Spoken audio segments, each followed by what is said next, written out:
Phase TV, Yehoshua Hamashia au centre de notre message.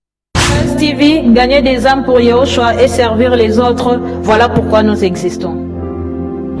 Émissions, conférences, prières, enseignements, informations et films. Réveil, réforme dans l'amour, la sanctification et l'excellence. Abonnez-vous et activez la cloche de notification pour ne rien rater.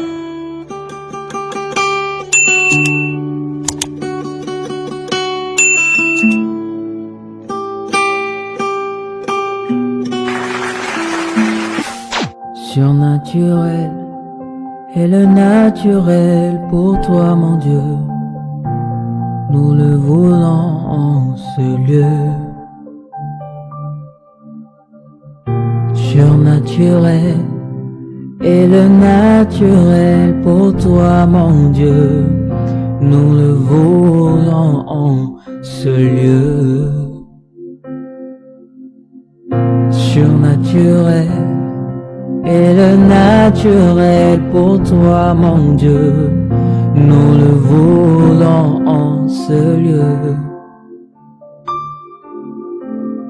Surnaturel est le naturel pour toi, mon Dieu. Nous le voulons en ce lieu. Et surnaturel est le naturel pour toi, mon Dieu. Nous le voulons en ce lieu. Surnaturel est le naturel pour toi, mon Dieu. Et nous le voulons en ce lieu. Merci Adonai pour ta présence, merci pour ton onction, merci pour ta main qui agis encore ce matin. Seigneur, parle-nous encore ce soir. Au nom de celui qui vit et règne à jamais, j'ai ainsi prié. Nous disons Amen. Nous bénissons le Seigneur pour notre réunion dominicale de sanctification. Je vous salue au nom précieux de notre Adonai Yehoshua Hamashia, particulièrement nos bien-aimés qui nous suivent en ligne. Que le Seigneur vous garde et qui vous bénisse abondamment. Suivez attentivement ces moments. Je crois que ça sera vraiment bénéfique pour vous. Marchez selon l'esprit, et nous avons parlé sur les œuvres de la chair. Nous avons expliqué les œuvres de la chair. Je vais faire un petit rappel. Je crois que ça va nous aider, ces petits rappels.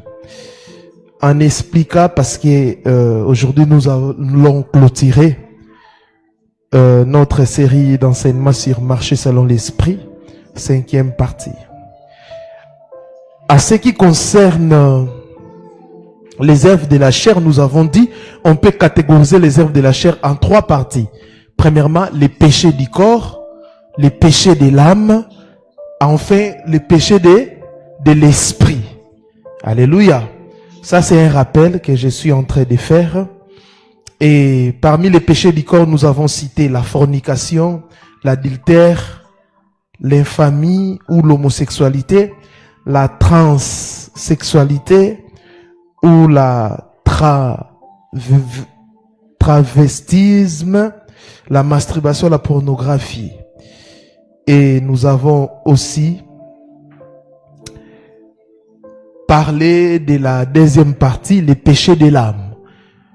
Nous avons cité l'envie, la jalousie, les divisions, les querelles, les inimitiés, l'orgueil, la calomnie, les manques de pardon. Vous pouvez suivre, si vous voulez, télécharger la vidéo, tapez Marcher selon l'esprit 4 avec les pasteurs Shadrach Mouloum, mais vous allez voir.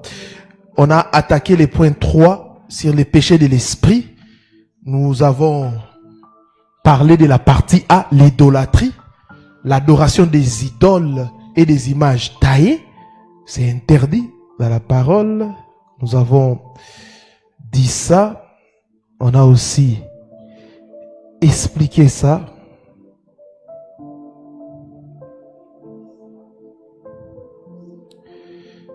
Amen. Ok, on a parlé de l'idolâtrie, l'adoration des idoles, selon Exode 24 à 5. Après cela, nous avons parlé encore de quoi? Vous avez oublié les traditions et les coutumes. C'est aussi une forme de l'idolâtrie. Et après ça, nous avons parlé de quoi?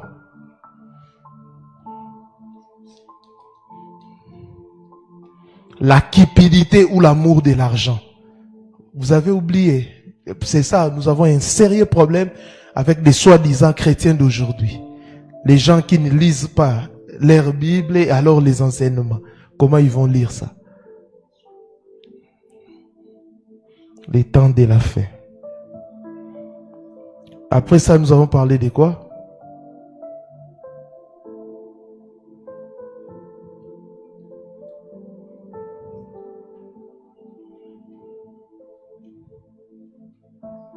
On s'était limité là. C'est très décevant de voir des soi-disant chrétiens d'aujourd'hui. Les premiers chrétiens, la Bible dit, ils persévéraient dans l'enseignement des apôtres.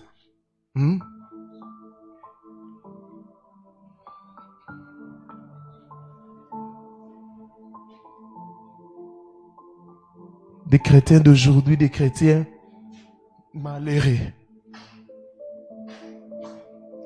Si vous ne lisez pas la parole, vous allez grandir. Hein? Comment? Comment vous allez grandir? Lisons la parole du Seigneur, Galates 5, le verset 6e. La Bible dit, il est écrit, je dis donc, marchez selon l'esprit et vous n'accomplirez pas les désirs de la chair, dit la parole. À ce qui concerne les péchés, on y va, on poursuit. Nous avons parlé d'une forme de l'idolâtrie, la cupidité ou l'amour de l'argent. La cupidité, nous avons dit, est une forme d'idolâtrie, selon ce que dit l'Écriture dans Éphésiens 5, 5.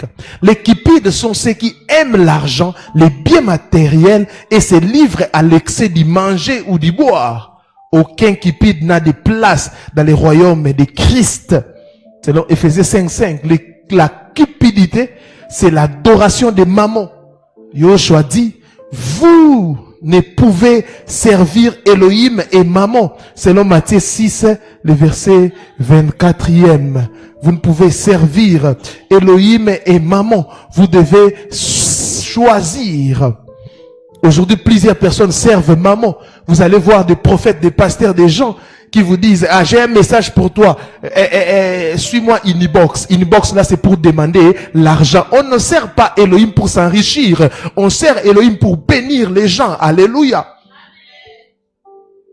Ceux qui ont l'amour de l'argent servent Mammon, même s'ils ne savent pas. Et Yoshua nous avertit qu'on peut servir à la fois Elohim et Mammon. On ne peut pas servir Elohim et avoir une cupidité. Mendier de temps en temps. Bénissez le Seigneur car vous avez ici dans Jufas International des pasteurs qui ne font pas de suivi pour l'argent, qui ne vous demandent pas l'argent, des pasteurs qui travaillent, qui font leur tente et ils vivent calmement.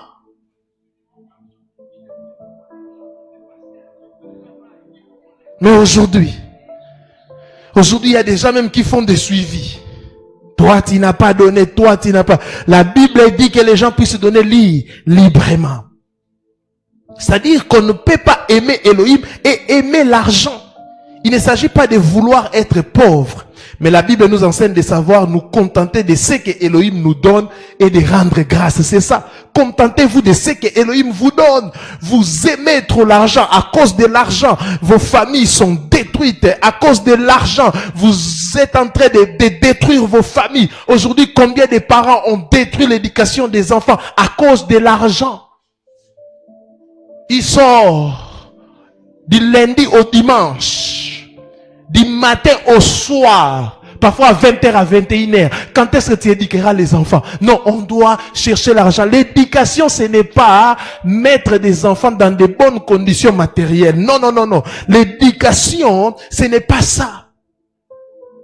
Et plusieurs personnes pensent que, je disais hier à quelqu'un, il ne faut pas seulement prier pour les enfants. Non. Non, non. Souvent, plusieurs chrétiens commettent l'erreur de prier pour les enfants ou les hommes de Dieu. Non. C'est mieux de prier aussi avec les enfants. Est-ce que quelqu'un a compris la nuance? À cause de l'argent, le monde d'aujourd'hui a détruit des familles. Lundi jusqu'à dimanche, maman, tu pars, hein? Où, papa? Tu vas où?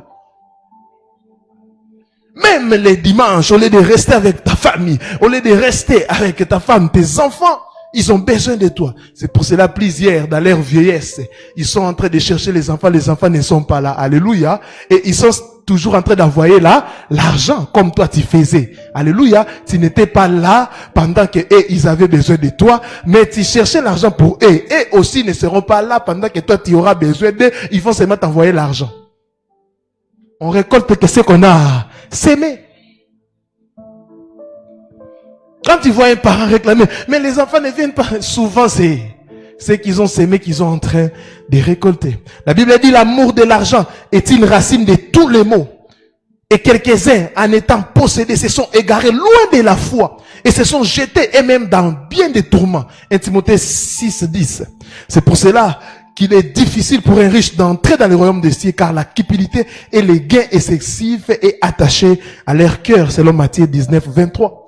Ce n'est pas impossible d'être riche et d'entrer dans le royaume des cieux, mais c'est difficile parce que la tentation est plus grande.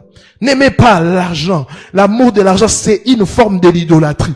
Plusieurs pensent que l'idolâtrie, c'est seulement se prosterner devant des statues. Non, l'idolâtrie aussi, c'est aimer l'argent plus que Elohim, aimer l'argent plus que les gens créés à l'image de Dieu. C'est ce qui se passe dans le cœur de l'un et de l'autre. Quel est donc ton secret? Hébreux 13, 15, la Bible dit, ne vous livrez pas à l'amour de l'argent, contentez-vous de ce que vous avez, contentez-vous. Aujourd'hui, combien de femmes et combien de filles sont en train de vendre leur corps parce qu'ils ont besoin de l'argent. Aujourd'hui, combien de femmes, combien des hommes ont touché à l'occultisme pour l'amour de l'argent. Vous êtes des idolâtres. C'est ce que pratiquait l'apôtre Paul. Il disait, je sais vivre dans l'humiliation, je sais vivre dans l'abondance, en tout et partout. J'ai appris à être rassasié et avoir faim, à être dans l'abondance et à être dans la disette. Philippiens 4, 12. Appliquons ces principes dans nos vies. Apprenez à vivre, même si la saison change, mais ton amour vers Elohim ne doit pas changer. Ton amour envers les autres ne doit pas changer. N'aimez pas l'argent, ne mettez pas l'argent au centre. L'argent, c'est bien, c'est bien, c'est bien, c'est très bien. Ça nous aide, mais l'argent ne doit pas devenir notre Dieu. Aujourd'hui, à cause de l'argent, il y a des séparations. Aujourd'hui même, il y a des mariages par intérêt. Il y a des mariages par intérêt. Pourquoi l'amour de l'argent? Au lieu d'étudier la personne, d'observer la personne, de savoir ce que la personne fait, mais comme il a l'argent, tu trembles. Comme elle a l'argent, tu trembles. Et tu entres dans ces mariages, tu commences à vivre des choses. Combien de gens nous ont contactés, papa, je suis dans tel mariage, je suis en train de vivre ça, il y a telle chambre que je ne peux pas accéder. Il a sacrifié la maternité, mais sa famille est en train de me mettre la pression. Toi, cette femme, tu ne conçois pas. Mais nous savons que c'est mon mari qui a sacrifié les enfants. Mais il ne le dit pas.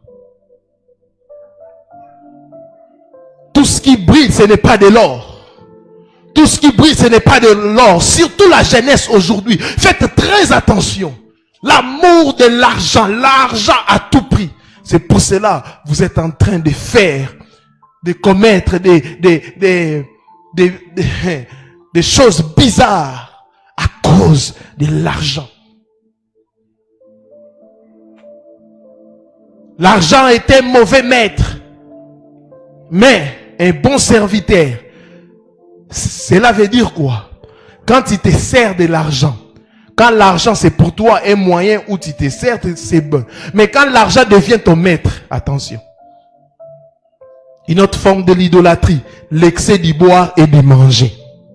Si vous ne le savez pas. Une autre forme de l'idolâtrie, l'excès du boire et du manger. L'excès du boire et du manger.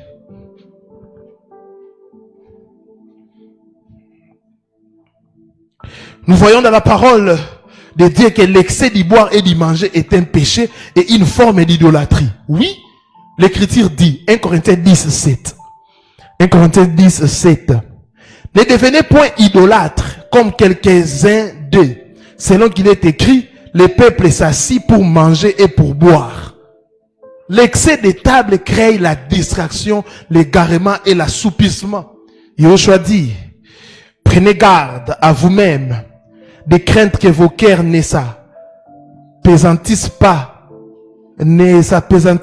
les excès du manger ou du boire. Là, c'est le Seigneur Yoshua qui l'a dit. L'ivresse est aussi un péché devant Elohim. Ephésiens 5, le verset 8e dit, ne vous enivrez pas de vin, soyez au contraire remplis de l'esprit. J'ai déjà enseigné sur ça, parce que l'alcool fait plaisir à la chair et l'excite.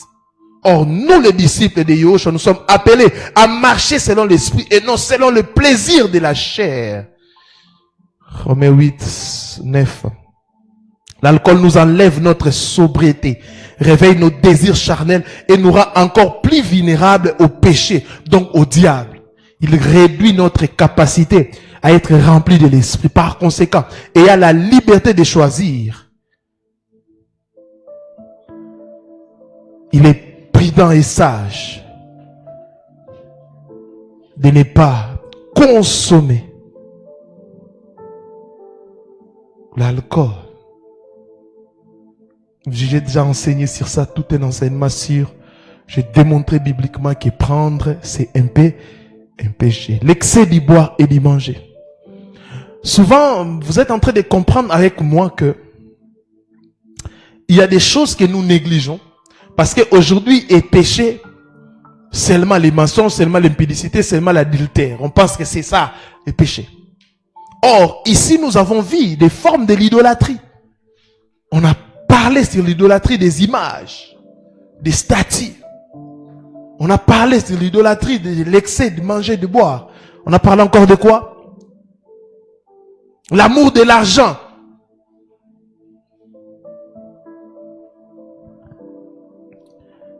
Amen. Partie B. Partie A, c'était quoi?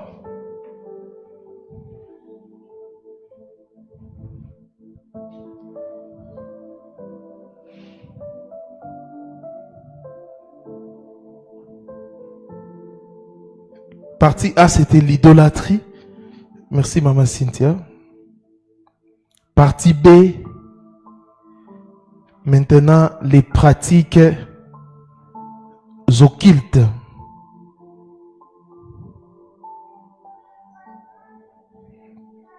Les pratiques occultes. Les pratiques occultes qui sont citées dans la Bible, dans Galates 5, 19 à 21, comme étant des œuvres de la chair, notamment les sectes, la magie ou l'enchantement et les choses semblables. Vous voyez ça? Parmi les œuvres de la chair, vous allez poser la question, pasteur, nous sommes en train de parler des œuvres de la chair. Mais comment vous parlez encore sur les pratiques occultes? Ce n'est pas moi. Dans Galates 5, 19 à 21, il cite les sectes, la magie, l'enchantement. Il dit, et les choses semblables.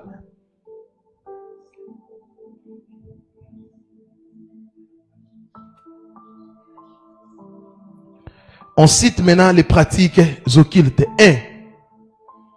L'astrologie. L'astrologie.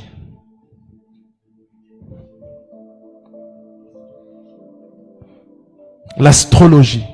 Elle est une discipline ayant pour objet l'étude des corrélations entre la configuration, la qualité propice ou néfaste du ciel géocentrique lors d'un événement terrestre, d'une part, et la nature, le développement de cet événement, d'autre part. Dans Ésaïe chapitre 47, le verset 13e, l'Éternel dit à son peuple, tu t'es fatigué à force de consulter, qu'il s'élève donc et qu'il te sauve. Ceux qui connaissent les ciels, qui observent les astres, qui annoncent d'après les nouvelles lignes ce qui doit arriver. La pratique de ces choses est en abomination à Dieu. Si vous êtes dans ces pratiques, répentez-vous, le Seigneur a besoin de vous. L'astrologie, l'astrologie. Alléluia.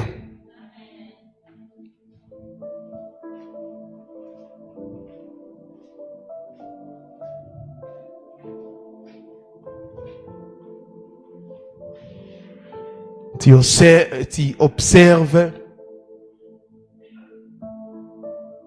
les astres et tu commences à prédire sur base de ça. Prédire l'avenir des gens sur base de ça. Faites très attention. Deuxième pratique occulte qu'on peut citer, l'horoscope. L'horoscope. On dit c'est une science, entre guillemets, soi-disant, basée sur l'étude des astres pour définir votre personnalité et votre destinée. L'horoscope, c'est une science soi-disant basée sur l'étude des astres pour définir votre personnalité et votre destinée. C'est ainsi qu'il vous prédit des destinées en fonction des signes astrologiques tels que Capricorne, Verseau, Gémeaux et autres. Et en fonction de ces signes, il vous prédit les choses qui vont vous arriver, votre humeur, votre personnalité. Vous voyez ça? Et plusieurs sont dans ça. Plusieurs sont dans l'horoscope. Ils sont dans ça. Sans le savoir. Oh non, les gens qui sont nés à mai sont des caractères comme ça, sont ceci, sont ceci. Alléluia. Qui vous a dit? C'est Yahweh qui a des projets de bonheur et non de malheur sur vous. C'est Yahweh qui vous a créé. Mais comment une créature, une chose que Yahweh n'a même pas créée, parce que même les mois, ce n'est pas Elohim qui a créé. Alléluia. Elohim a créé les jours et la nuit. Alléluia. Et les calendriers que nous avons, ce n'est pas créé par Elohim, par des hommes. Et ça porte même les noms. Alléluia. Les noms des astres. Ou les noms des dieux et des déesses. Des choses là que vous tapez sur Facebook, Internet. Non, tu tapes comme ça. Et Facebook dit que je suis comme ça, j'aurai ceci, j'aurai ceci. C'est ce que vous pratiquez.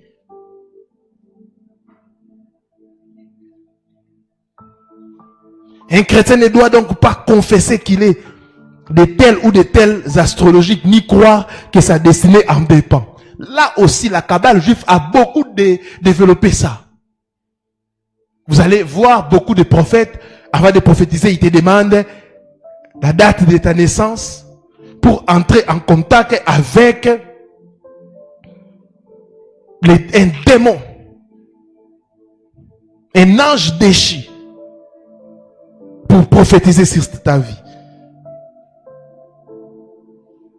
Votre destinée est cachée en Christ. Et ce n'est pas un astre qui déterminera qui vous serez. Ce n'est pas un astre qui déterminera qui vous serez. Si vous avez l'habitude de consulter l'horoscope, répentez-vous et confiez-vous en Christ et demandez au Saint-Esprit de vous révéler les plans de Dieu pour votre vie. Jean 16, 14 le dit. Comme il est écrit, ce sont des choses que l'œil n'a point vues, que l'oreille n'a point entendues, et qui ne sont point monter au cœur de l'homme des choses que Dieu a préparées pour ceux qui l'aiment. Dieu nous les a révélées par l'Esprit. Car l'Esprit sonde tout, même les profondeurs d'Élohim. 1 Corinthiens 2, 9 à 11. La Bible dit marcher selon l'Esprit, car l'Esprit qui sonde tout, ce n'est pas des astres, ce n'est pas les mois de ta naissance, mais c'est l'Esprit qui sonde tout. Alléluia. Nous consultons Yahweh que par son Esprit. Alléluia. Pas en dehors de son Esprit.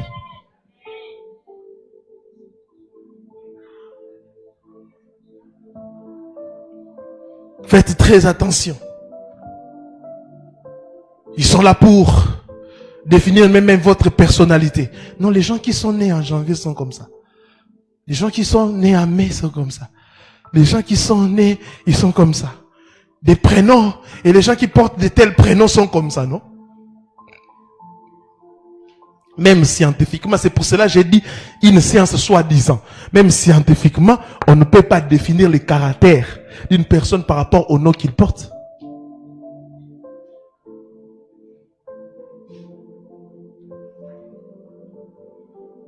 Vous avez compris? Vous avez compris ça? Arrêtez ça. L'horoscope même, je le vois sur Facebook, quelqu'un clique. Les choses qui t'arriveront. Un jour, un frère a tapé ces choses, on lui dit la mort, il est mort aussi.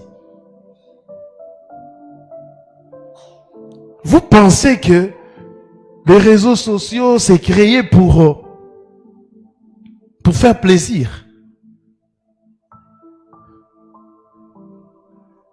C'est pour cela, nous devons l'utiliser pour annoncer Mashiach. Alléluia. Nous sommes en train de parler des pratiques occultes. Parlons de une autre chose. La voyance, la chiromancie, la nécromancie. La voyance, la chiromancie, la nécromancie. La voyance est une prétendue capacité divinatoire à percevoir une information dans l'espace et dans le temps en dehors de l'usage des 5 sens, par perception extrasensorielle. Là, la voyance. Bien aimé, aujourd'hui, plusieurs prophètes ont égaré les gens. Vous allez entendre quelqu'un, non. Moi, je suis pas prophète, moi, je suis voyant. Si vous lisez même dans la Bible, Elohim a établi les 5 ministères. Et je n'ai jamais vu la voyance parmi les 5 ministères. Et je sais que Yahweh aussi a établi les dons spirituels. Les dons de la prophétie, parole de connaissance, parole de sagesse, les dons des révélations. La parole de connaissance, c'est pour révéler ce qui se passe maintenant, les présents et les passés. La prophétie, c'est le futur. C'est la révélation qui touche au futur. Alléluia. Et la parole de sagesse. C'est ce que Yahweh a donné. Et le terme voyance est vraiment dangereux. On ne peut pas emprunter les termes de l'ennemi pour commencer à définir des choses. Et quand ces gens-là disent voyance, donc ils ont la capacité de voir sans l'accord du Saint-Esprit. Ça m'étonne. Quelqu'un vous annonce que vendredi voyance, je vais voir. Au Congo, souvent ça m'étonne. Vous allez voir quelqu'un mettre vendredi combat spirituel. Pour te battre avec les diables, tu annonces ça. Tu annonces que je vais me battre avec les diables vendredi. Il est là aussi, il t'attend. C'est bizarre. La voyance. La chiromancie est une pratique divinatoire consistant à interpréter les lignes et les autres signes de la plume de la main. Chaque élément étudié, la forme des mains, les mains et les sillons, les ongles et la position des doigts, est rattaché à un aspect de la personnalité. Vous voyez ça? Vous avez compris ça? Notez. La chiromancie, notez ça. Une pratique divinatoire consistant à interpréter les lignes et les autres signes de la peau de la main. On te regarde comme ça. À l'époque, on les appelait des voyants. Voyants. Talisa Liboko, c'est ça, la chiromancie. Il te regarde comme ça, ah, les lignes ici, toi, il y a une grande destinée, hein? Je vois la mort. On n'a pas besoin de ça. Alléluia. Si tu as l'esprit, tu révéleras des choses cachées. Amen, hein? La forme des mains, on dit non, telle forme des mains. Quand vous voyez, vous êtes dans un endroit, vous voyez un prophète ou un pasteur pour prophétiser, il te demande, donne-moi ta main, commence à regarder. Bien aimé, prends ta Bible, fouille. Alléluia. La nécromancie est une pratique divinatoire consistant à invoquer et interroger les morts.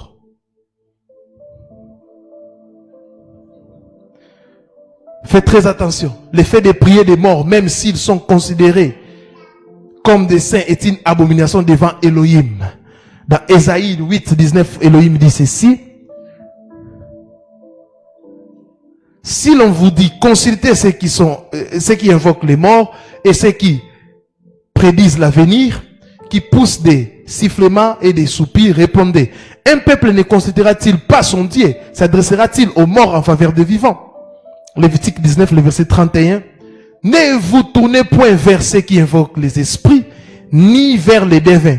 Ne les recherchez point de peur de vous souiller avec eux. Je suis l'Éternel. Et si vous êtes en Christ, ne suivez pas donc les faux prophètes ou les faux serviteurs de Dieu qui vous disent qu'ils consulteront Dieu pour vous annoncer votre avenir ou vous demandent de leur donner de l'argent en échange de certaines pratiques anti-bibliques. D'ailleurs, si tu es dans un endroit, il y a un service spirituel. Pour accéder à un service spirituel, à une réception, on te demande de l'argent, bien aimé. Ce n'est pas l'esprit de Dieu qui agit, mais l'esprit de maman. Alléluia.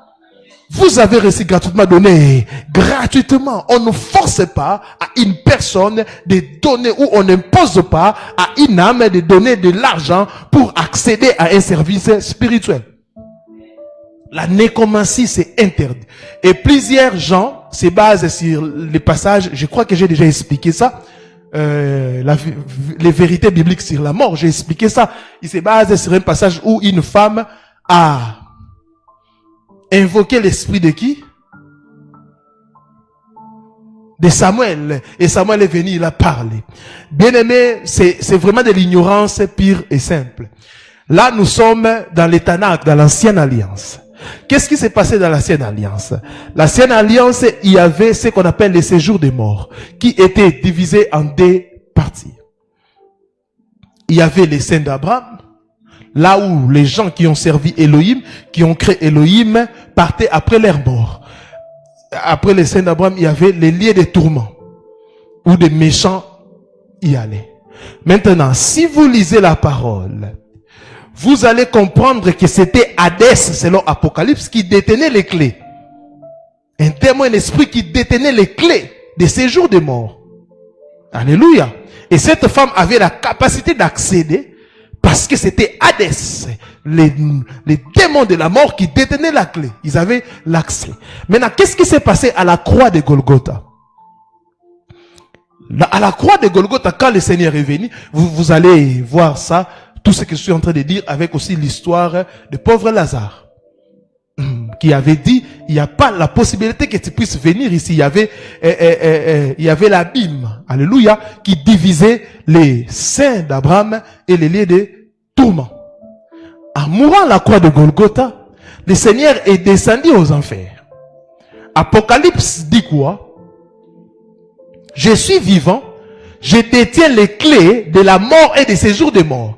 Ce n'est plus Hadès qui détient les clés, mais c'est Yehoshua qui détient les clés. Alléluia, alléluia. Et comme c'est Yehoshua qui détient les clés, avant qu'ils puissent détenir les clés, qu'est-ce qu'ils ont vu? Quand il est descendu, c'était pour prendre les gens qui se retrouvaient dans les saints d'Abraham pour les paradis. Parce que lui-même, il a dit au voleur, hein, aujourd'hui tu seras avec moi au paradis. Sa mort a ouvert les paradis. Alléluia. Quand il est descendu, il a pris les captifs. Il a pris les gens qui étaient dans le décès d'Abraham, destination par paradis. Et aucun esprit, personne ne peut manipuler un esprit ou une âme d'une personne qui est morte en Christ. Jamais. Jamais, car il est dans le repos. Alléluia. Le Seigneur peut utiliser quelqu'un qui est mort pour te parler. Amen. Quelqu'un qui est mort pour te parler dans un domaine précis. Mais la Bible interdit d'invoquer des morts, de parler aux morts, de discuter avec les morts, d'invoquer, c'est interdit. Il n'y a plus de relations. Il n'y en a plus. Et qu'est-ce qui se passe? Le diable peut utiliser pour porter des visages des gens, pour venir te faire peur ou salir l'image de cette personne. Parce qu'il y a des gens qui viennent, pasteur, j'ai rêvé que ma mère est venue m'étrangler. Ma mère qui est déjà morte. Et une personne qui est morte en dehors de Christ, on peut utiliser son visage. Mais pas une personne qui est morte en Machia. Fouiller ses pratiques et marcher dans la saine doctrine.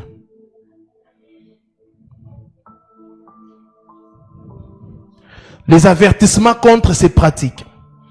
La Bible nous avertit contre ces pratiques. À toutes ces personnes, à toutes ces pratiques plutôt, vous pouvez ajouter les sectes, la magie ou les choses semblables. Les sectes, la magie ou les choses semblables. Les péchés de l'esprit sont des péchés qui créent des alliances entre un homme et le monde des ténèbres. Soulignez ça, je le répète. Les péchés de l'esprit sont des péchés qui créent des alliances entre un homme et le monde des ténèbres, sans forcément qu'il n'en soit conscient. Il y a des gens inconsciemment qui ont été initiés à la nécromancie. Ils pensent que c'est sa mère qui vient lui donner le message alors qu'on est en train de l'utiliser. Ils pensent que son pasteur qui est mort est en train de lui donner des messages alors que ce sont le monde des ténèbres qui est en train de l'utiliser. J'avais reçu une femme qui cherchait à connaître d'où venait la mort de son mari. Et elle est partie consulter un féticheur, une nécromancienne. Elle était là. La nécromancienne a invoqué et son mari est sorti. Son mari a dit telle personne m'a tué, telle personne, telle personne, telle personne. Et après cela, cette femme a beaucoup souffert. Il y avait des esprits qui la dérangeaient. Tout était bloqué. Elle voyait des choses, des cauchemars. Vous voyez? Elle était inconsciente. Elle ne savait pas que l'acte qu'elle avait posé, elle ne savait pas que l'acte qu'elle avait posé a créé une alliance avec le monde des ténèbres. On avait prié, gêné pour cette femme. Elle était délivrée.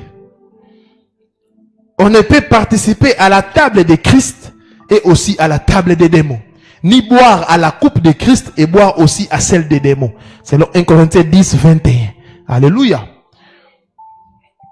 Dans Deutéronome 18, 10 à 12, Elohim condamne clairement toutes ces pratiques divinatoires. Écoutez ce que la Bible dit, vous allez comprendre. Deutéronome 18, 10 à 12. Deutéronome 18, 10 à 12. Qu'on ne trouve chez toi personne qui fasse passer son fils ou sa fille par le fait, personne qui exerce le métier de divin, d'astrologue, d'arguire, de magicien, d'enchanteur, personne qui consulte ceux qui invoquent les esprits ou disent la bonne aventure, personne qui interroge les morts. Car quiconque fait ces choses est en abomination à l'Éternel, c'est clair.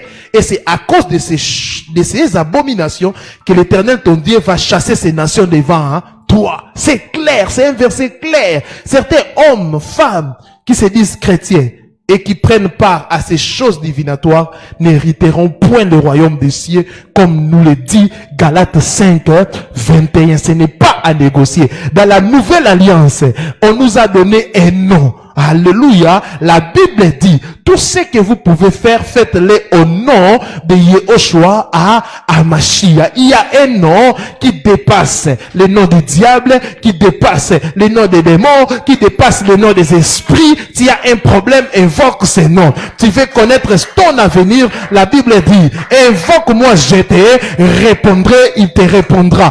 On nous a donné un nom, pas des huiles, pas des parfums, pas je sais pas. On a quitté déjà l'ombre. L'ombre, c'était le matériel. On devait voir des choses. Mais la réalité qui est Yehoshua, tout se passe à un esprit. Tu écris au nom de Yehoshua, les démons tremblent et sortent. Tu écris au nom de Yehoshua, il intervient. Tu écris au nom de Yehoshua, il viendra à ton secours. Les premiers chrétiens n'ont pas pratiqué ces choses. N'ont pas pratiqué ces choses. Tu vas voir nulle part où Pierre a pratiqué ces choses, ou Paul. Ils ont compris que les tout, c'est dans les noms. Conclusion.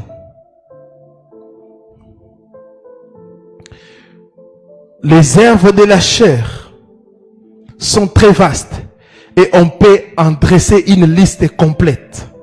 C'est vaste. Il nous faut exercer notre jugement et notre discernement afin de ne pas tomber dans certaines pratiques contraires à la parole d'Élohim. Donc, la connaissance de la parole d'Élohim est très capitale pour aiguiser notre discernement. Nous devons nous examiner régulièrement pour savoir si nous sommes toujours dans la véritable foi ou si nous avons dévié du chemin de la vie. Bien aimé, vous devez vivre dans le discernement et le discernement total. Pour savoir si vous êtes toujours dans la foi, repentez-vous sincèrement devant Dieu et changez de pratiques si vous commettez des choses que nous avons vues pendant ces séminaires de Sinaï. Pendant que vous avez l'occasion, revenez à Dieu de tout votre cœur et il effacera vos péchés par le sang de Yehoshua. Marchez selon l'esprit et disciplinez votre vie à la marche dans la sanctification, sans laquelle nul ne verra le Seigneur, sans laquelle nul ne verra le Seigneur. Alléluia. D'ailleurs, si vous êtes dans un endroit où il y a trop d'interdits, faites très attention. Lisez la parole, méditez jour et nuit, pour que vous puissiez avoir le sens élevé de discernement. Et est-ce que c'est qu'ils sont en train de faire? C'est écrit dans la parole. Et le Seigneur vous aidera. Au nom de Yehoshua, je prie pour vous. Seigneur, bénis ton peuple. Seigneur, nous ne voulons pas marcher selon la chair, mais selon l'esprit. Écoutez ça. Écoutez. Nous avons la chair.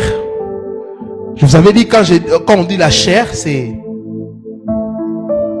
l'âme, le corps. Non. Nous avons la chair et l'esprit. Paul dit ceci. Écoutez-moi, Église. Les désirs de la chair sont contraires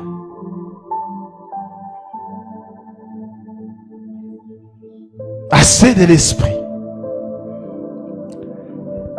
Vous devez vaincre votre chair pour que vous puissiez pratiquer à 100% la révélation d'Élohim. Écoutez, un homme appelé Jonas, son esprit a capté le message d'Élohim. Le message d'Élohim, c'était quoi? D'aller à Ninive pour prêcher. Mais la chair de Jonas a refusé.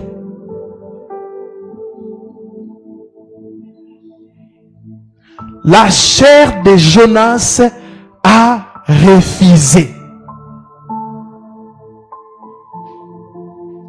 Ton esprit peut comprendre que Elohim veut que je puisse quitter cet endroit, quitter ce travail, mais ta chair par cupidité refuse. Oh, là-bas, il y a beaucoup d'argent. Non, là-bas, par peur, il refuse. La chair de Jonas avait remporté la bataille. Il y a aussi Yehoshua, homme. Jésus, homme. Son esprit connaissait déjà qu'il est venu sur cette terre pour mourir. Yehoshua en parlait même à ses disciples. Yehoshua en parlait. Mais à un moment donné, la chair a voulu faire quoi? Dominer. Mais la chair n'avait pas remporté la bataille. Parce que Yoshua dit, éloigne de moi cette coupe. Il dit non. Que ta volonté soit faite. Vous devez être comme Yehoshua. Quand ton esprit capte la pensée d'Elohim, même si ta chair refuse, tu dois imposer à ta chair. Une autre personne, Pierre. Yoshua lui dit que tu vas me renier 3 fois. Pierre a dit non, jamais. Moi, jamais. Je ne peux le... Moi, Pierre, jamais. Je vais mourir avec toi. Il y a des choses qu'on te dit. Il y a des choses qu'on te conseille. Non, moi, non. Je vais changer dans les mariages. Je vais changer. Moi, dans les mariages. Insultez mon mari. Moi, dans les mariages. Insultez mon frère. Je serai des pierres. Des gens qui ne veulent pas écouter la révélation ni les conseils. Non, moi, ça n'arrivera pas. Prie beaucoup, il y a telles choses qui arrivent. Non, moi. Et ce jour-là, Yoshua comme savait que l'être humain est toujours là pour renier des choses. Il a donné un signe. Pour que Pierre puisse se rappeler. Les coqs va chanter. Bien aimé, les jours-là, Pierre a renié Yoshua 3 fois. Devant même une femme, Pierre a renié. Et Pierre avait même oublié. Tu vois, tout ce que le Seigneur te dit, tout ce qu'on te donne comme conseil, quand tu seras là-dedans, tu vivras. Coquerico, et c'est que le pasteur Shadrach disait. Comment je peux l'appeler encore? Pierre a pleuré. Pierre a pleuré. Si tu obéis à ta chair, ça te conduira à la mort. Ça te conduira aux ennuis. Ça te conduira à la perdition. Aimez, obéissez à votre esprit. Que le Seigneur vous bénisse abondamment. Oh yes.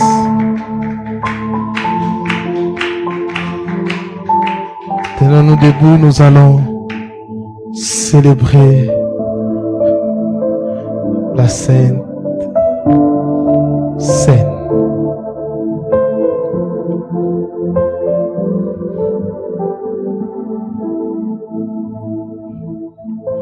Oh Seigneur,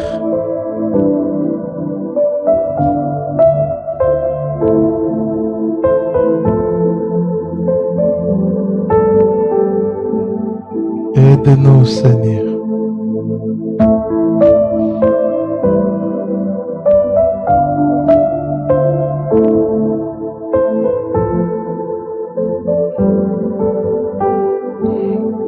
Oh Rabashai.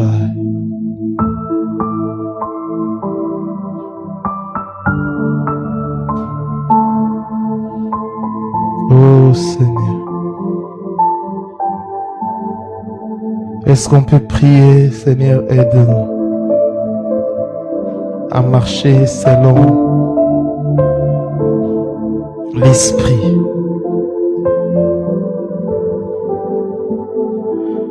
Aide-nous à marcher selon l'esprit. Est-ce qu'on peut prier?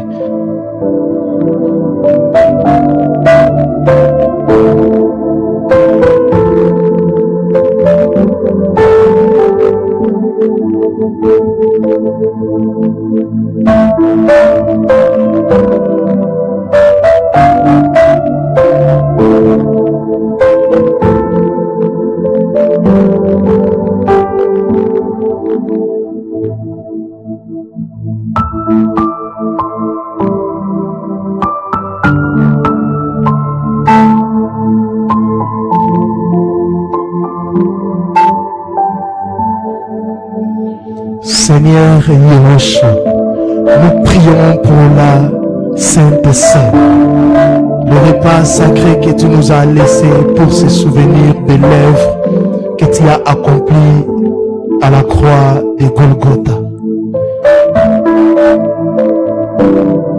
C'est seulement pour commémorer, Père, pendant que nous célébrons ce moment. Pendant que nous commémorons ces moments, ce jour-là, tu as pris le pain, tu as prié, tu as rempli le pain. Et ton corps brisé nous donne la rédemption, la délivrance. Au nom de Yahushua. Ensuite, tu as pris le vin. Tu as pris la coupe. En rendant grâce, tu as déclaré l'inauguration de la nouvelle alliance.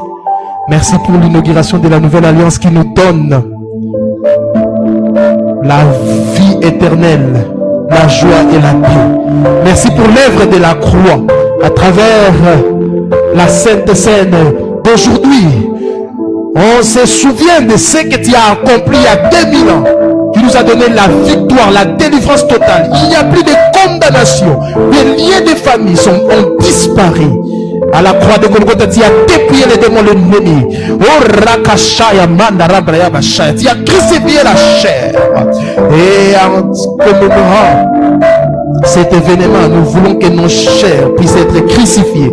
Tout ce qui est comme péché du corps puisse disparaître dans nos vies. Péché de l'âme puisse disparaître dans nos vies. Péché de l'esprit puisse disparaître dans la vie de tes enfants.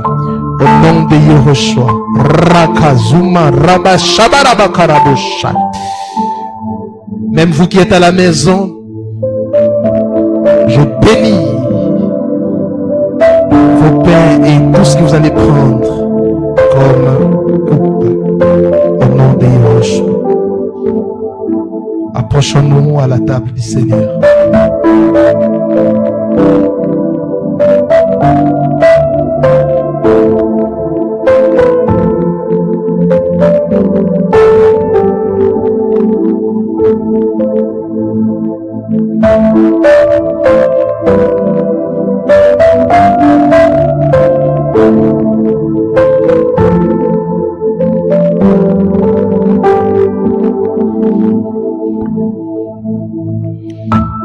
Après avoir prié, la coupe commence à prier.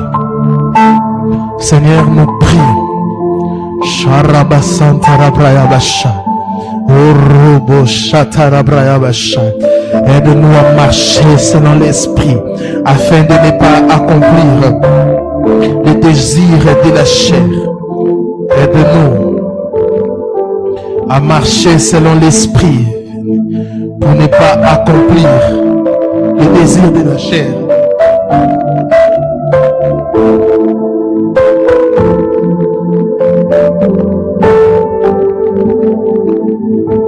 Aide-nous à marcher selon l'esprit, pour ne pas accomplir les désirs de la chair. Aide-nous, Adonai Yahushua. Aide-nous, Adonai Yahushua.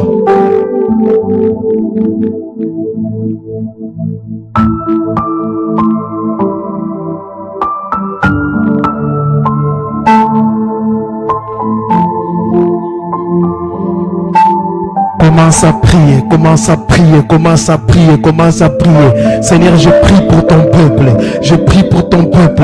Manifeste-toi. Sharabasa Karabayabasha. Je prie pour ton peuple. Je prie pour ton peuple. Qu'à travers ces pains rompus, à travers ces sangs, nous puissions vivre.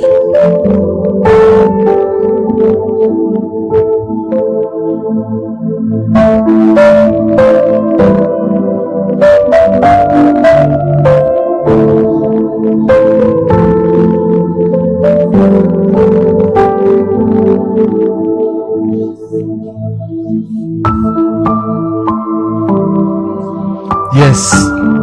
Que le Seigneur vous bénisse. Que les Saraboshatarabrayabasha.